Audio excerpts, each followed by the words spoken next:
Assalamualaikum warahmatullahi wabarakatuh.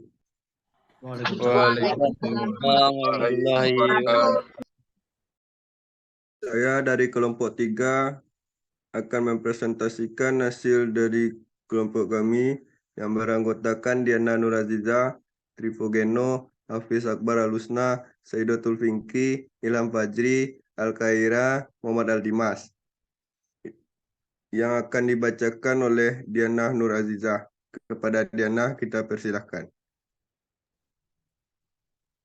Pengaruh rasio keuangan terhadap kinerja keuangan atau studi kasus pada perusahaan manufaktur subsektor makanan dan minuman yang terdaftar di Bursa Efek Indonesia.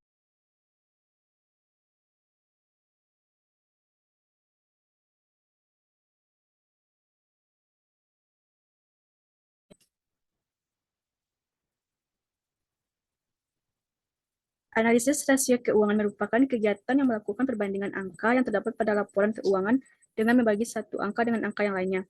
Penelitian yang dilakukan oleh Diana tahun 2017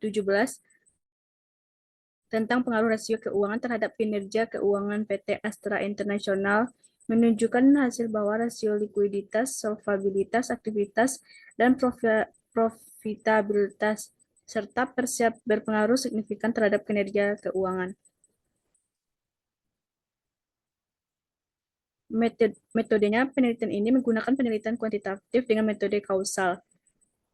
Penelitian kuantitatif adalah metode ilmiah di mana datanya dalam bentuk angka atau bilangan yang bisa diolah dan dianalisis dengan menggunakan perhitungan matematika maupun statistika. Studi kausal dilakukan untuk menjelaskan satu atau lebih banyak faktor yang menyebabkan masalah.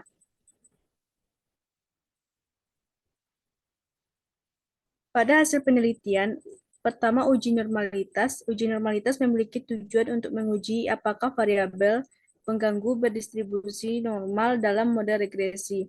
Untuk mengetahui data terdistribusi normal atau tidak dapat menggunakan uji Jar-Guebera atau GB-test.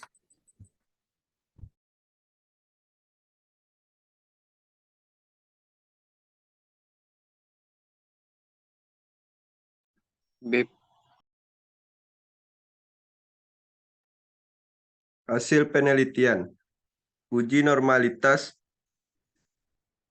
Uji multikolineritas. Uji multikolineritas memiliki tujuan untuk menguji apakah terdapat korelasi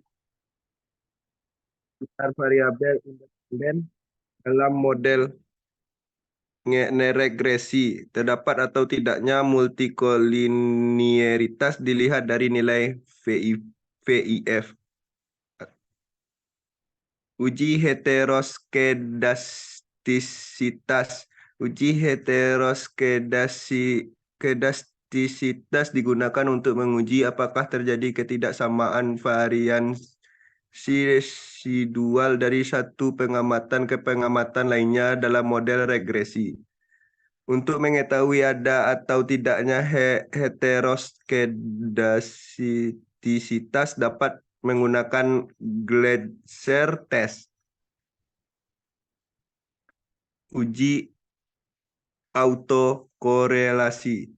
Uji autokorelasi memiliki tujuan untuk mengetahui apakah terdapat hubungan antar kesalahan pengganggu pada periode T dengan periode T1 dalam model regresi linear. Untuk mengetahui apakah terdapat autokorelasi dapat dilakukan dengan uji Durbin-Watson. Gila.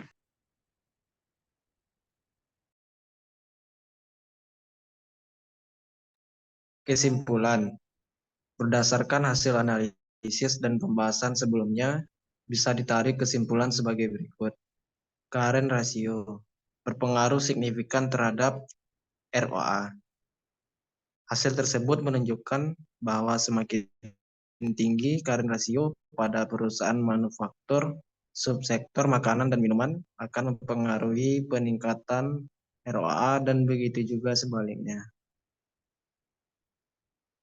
Debt to equity ratio berpengaruh tidak signifikan terhadap ROA.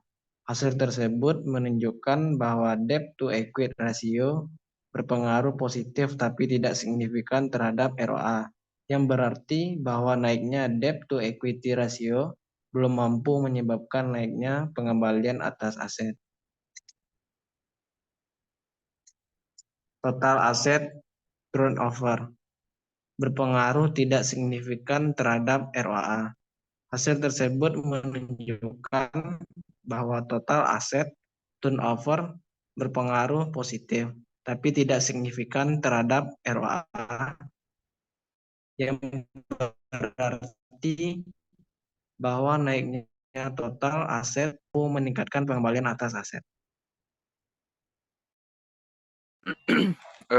Selanjutnya jurnal 2 itu pengaruh current ratio, quick ratio, debt to equity ratio, dan ukuran perusahaan terhadap kinerja perusahaan. Studi empiris pada perusahaan manufaktur subsektor makanan dan minuman yang terdaftar di Bursa Efek Indonesia periode 2012-2014.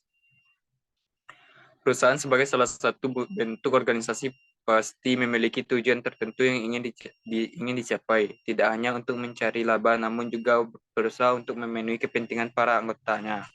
Dalam mencapai tujuan tersebut, tidak sedikit pihak manajemen yang menerapkan praktik yang tidak sehat dalam pengambilan keputusan baik secara operasional atau dalam metode akuntansi yang berpengaruh pada peningkatan kinerja suatu perusahaan. Metode penelitian yang digunakan itu merupakan penelitian yang termasuk ke dalam kategori penelitian kausal, di mana penelitian ini bertujuan untuk menganalisis hubungan sebab akibat yang terjadi antara dua variabel yang hubungan sebab akibat antara kinerja perusahaan. Yang pertama itu personalisasi variabel. 1.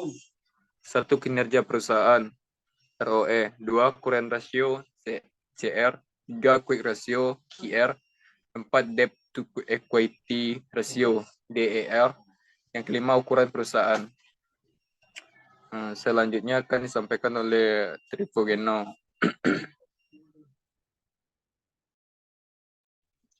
Hasil penelitian, uji normalitas. Dalam penelitian ini, uji normalitas dilakukan dengan melihat penyebaran data pada sumber diagonal pada grafik normal P, plot of regression, standard deviation, residual, dan dengan uji one sampel Kolmogorov Smirnov. Uji multikolinearitas untuk mengetahui suatu model regresi bebas dari multikolinearitas dalam penelitian. Uji heteroskedastisitas untuk mengetahui ada tidak heteroskedastisitas dalam penelitian. Hasil uji Kleiser terlihat nilai signifikan masing-masing variabel current ratio sebesar 0,784, quick ratio sebesar 0,876, debt to equity ratio sebesar 0,082 dan ukuran perusahaan sebesar 0,447. Dari keempat variabel independen tersebut memiliki nilai signifikan lebih dari 0,05, maka tidak terjadi heteroskedastisitas. Selanjutnya akan disampaikan oleh Ilham Fajri. Kepada Ilham Fajri dipersilakan. Autokorelasi setelah dilakukan pengujian menggunakan SPSS versi 22,22 terdapat data yang outlier. Menurut Santoso tahun 2002, data outlier adalah data yang secara nyata berbeda dengan data-data yang lain. Data outlier bisa terjadi karena beberapa sebab. Salah satunya yaitu memang ada data-data ekstrim yang tidak bisa dihindarkan keberadaannya sehingga data tersebut harus dihilangkan. Kesimpulan: 1. Current ratio berpengaruh signifikan terhadap kinerja perusahaan. 2. Quick ratio berpengaruh signifikan terhadap kinerja perusahaan. 3.